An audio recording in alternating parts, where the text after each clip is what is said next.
Everybody has a different take on Sai Baba from the eyes of a student. Who was the Sai Baba you saw mostly? He is a total master, a divine master, as we say, because at some point when we were there in the university, we were there in the dorms, in the hostels, we felt, the love of a mother, the sternness and the corrective nature of a father, and the guidelines and the guidance of a master as a guru. This is longtime follower of Sai Baba, Srinivas Eyyunni of Dallas, Texas. And he's one of Sai Baba's long-time students.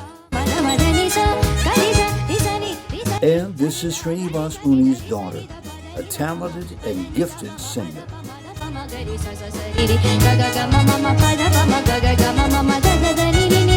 Sai Tanmayi, thank you and welcome to Souljourns. Thank you. I knew Swami since I was born, and I knew that Swami gave me this gift of singing.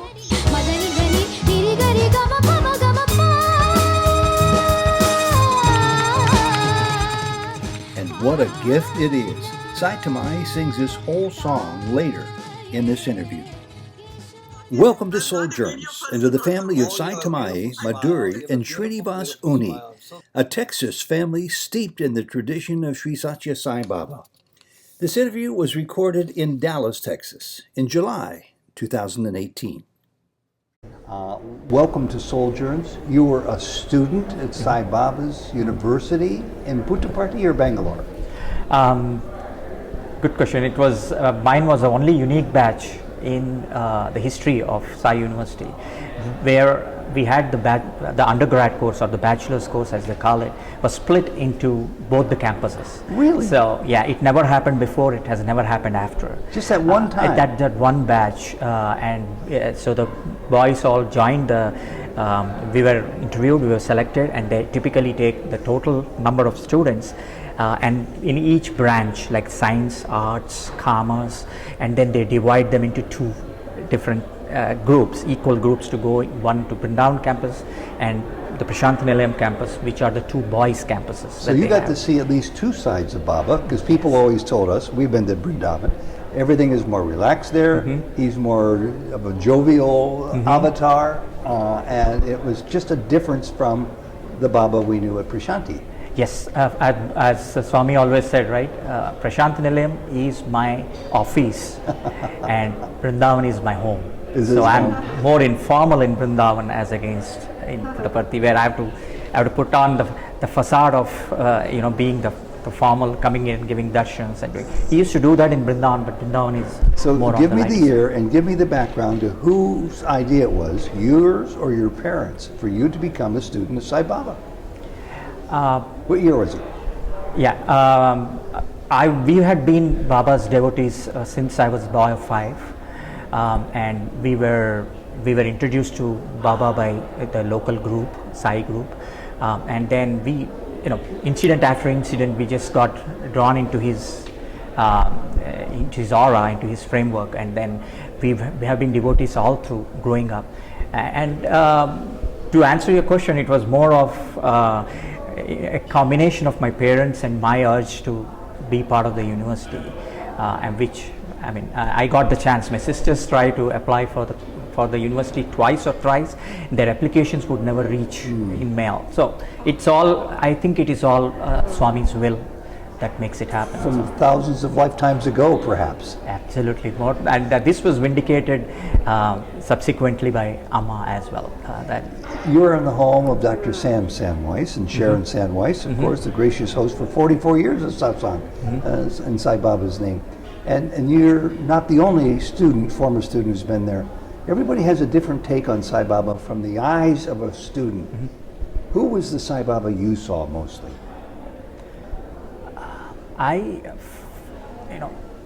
He is a total master, a divine master, as we say, because he is a combination of, when we say Mata, Pita in Sanskrit, as they say, Guru and Sakha. So I saw all those four facets of Swami. He's an all encompassing. So at some point when we were there in the university, we were there in the dorms, in the hostels, we felt the love of a mother, the sternness and the corrective nature of a father, and the guidelines and the guidance of a master as a guru. So as part of that, in 2003, January 1st, a group of boys, I was fortunate to be part of the music group right from when I was going to Swami school. So we were going to present a garland of songs for him that afternoon. This was the 1st of January 2003.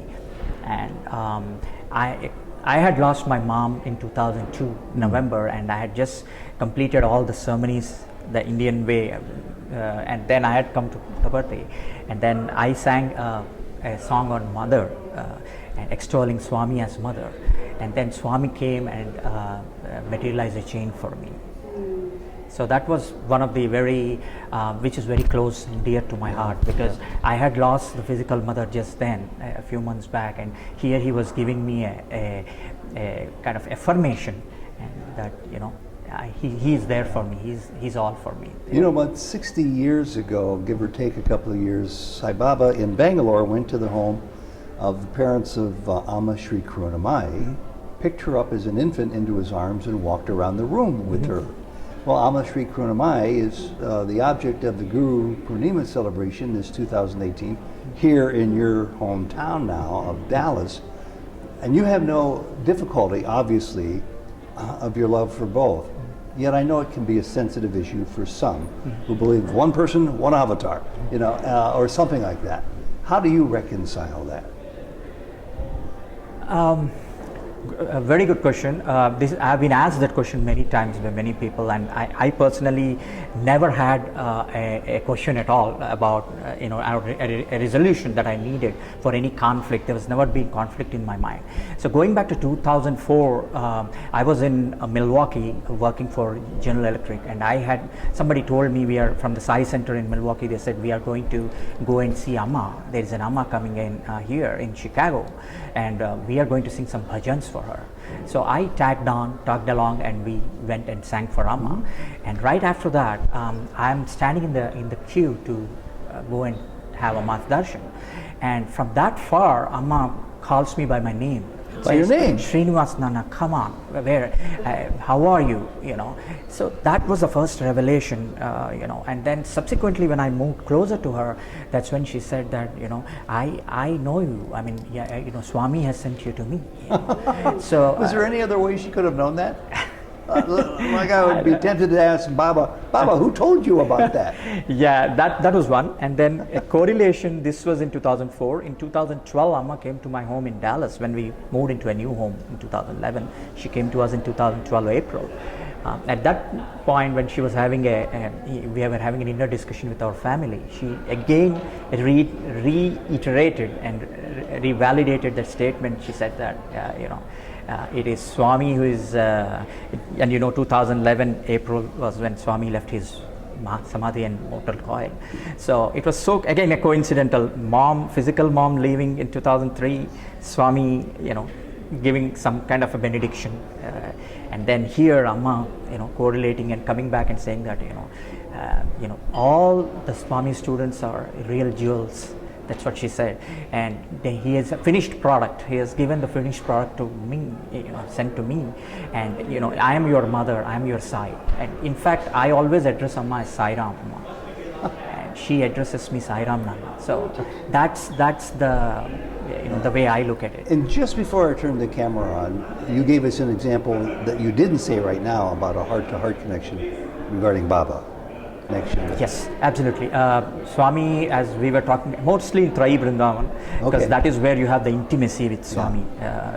We were just hovering like, the bees swarming around a rose flower or a lotus flower. It was, you are already glued to Swami. You can imagine about 400, 500 or even more boys sitting in a probably 25 by 20, room. Yes. It's crowded.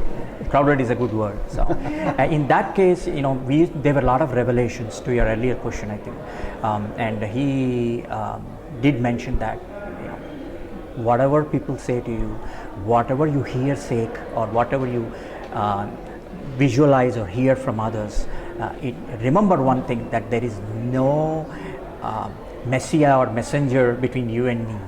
If I communicate to your soul, you communicate to this super soul, which is God, which is Swami. So there's no intermediary to do that. So that's where I always feel that soul to soul connection. If and when it comes up, I don't know if I can speak for Jody, I believe I can, we think of Baba as our Satguru because he's the one who started the colossal cosmic turn in our lives. Why would we not think of him that way? Absolutely. And we think of Amma as a beautiful avatar who's come here to love us to death. And she does. Absolutely. In fact, that's a very good point. There are so many similarities in the way, either the persona of the individual, if you see just Swami or Amma as, not as God, but as a superhuman, coming in here, you see the similarities of the calmness, the tranquility, the love, the outpouring of love. I mean, it's a flooding of love, I would say. The ability to be compassionate, to pardon you of all your mistakes or forgivings, and then at the same time embrace you, but correct you and chide you wherever needed to make you do what is right. You can't tell me you've ever been chided by Baba or Amma, have you? I fortunately did not have a need for, but it may not be in person, in direct, that like a need for a chiding, but when I have even during my sleep or even my dreams or any other situation where I'm just by myself, I have got a lot of corrective measures through the inner voice, where either Swami or Amma or whichever form, they make sure that my misgivings or any wrong direction or approach is corrected. And I'm going to guess that might be a little bit different than how another person might understand the voice of what they might call their conscience. You hear the inner voice, and you not only feel, but it sounds like it comes from, let's say, Baba in this case. How has that altered your life to know that you've got somebody covering your back all the time and is there to give you a little nudge from time to time? Most people don't have that, I would guess. It is, again, at the end of it, I think there are two things that matter the most. One is faith, the other is surrender. So I think they both are brothers, they go together. So the more conviction and faith you have in whatever form of God it is, that drives you to make sure that you are able to go into the surrender mode, where you say that, okay, whatever is happening, you are taking care of me, you are there to your point, to back me up. In growing up in Swami's way was the discipline, the quorum, how you plan your entire day, how you do your stuff, how you do your things, plus the growing up through Balvikas and Pre-Sevadal and all those nice institutional courses or curriculum of Swami that Swami has, I went through Swami's institutions. Those have helped me to definitely be a much more person of discipline, character, the way I present myself, the way I can talk, communicate to people, and so that definitely has made the difference for me. Who is Sai Baba? For me, Sai Baba is the God, the creator, sustainer, and the annihilator, as they call. So the Brahma, Vishnu, Shiva form, who is the Trinity of Dattatreya. He is the form, the supreme cosmic form, who has come down to the earth as a Purnavatar to alleviate the world of its miseries, and as well as put them on the right path. So for me, Sai Baba is everything, God and good. Well, I was fortunate to be born in a family of Sai devotees, and I got raised in Sai Center, and I was attending and singing Sai bhajans.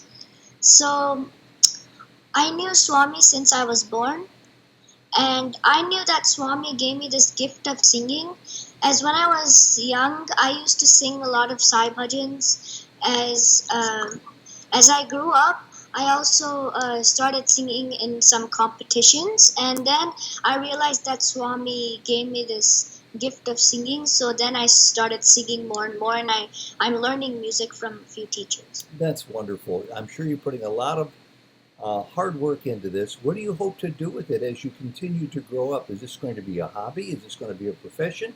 Or is this going to be a form of seva? I know this is going to be a profession, as I want to sing. I want singing to be one of my professions and something that I can do very well.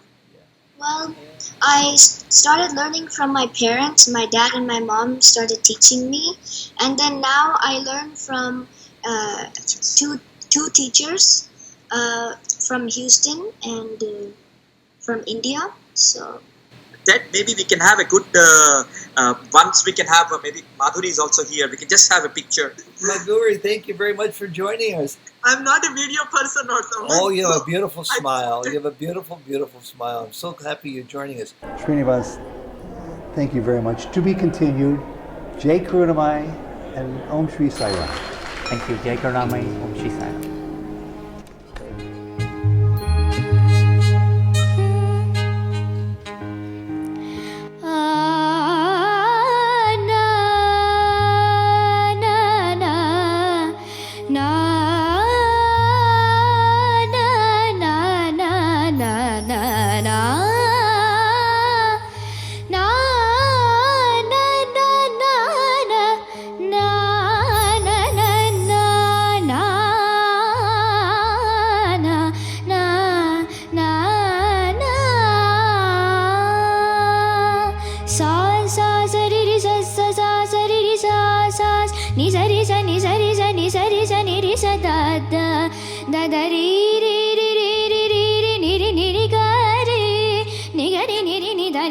Magariri na na na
Mada mada ni sa ni ga re ni sa da ni sa ri sa sa sa ni sa ri sa ni ri sa ni da da ni da ri da da ga re ni ri ga ri ni da ga ri ri sa ri da ri sa sa ni sa ri sa ni sa ri sa ni sa ri sa ni ri sa da mada ni da da ni da da ri sa ga ri sa ni da ni da sa ri da mada ni sa ga ri sa ni sa ni sa ni da ga ri sa ni da pa da ni da pa ma pa ma ga ri sa ri ga ga ma pa da pa ma ga ma da da ni sa sa ri ga ma pa da ni da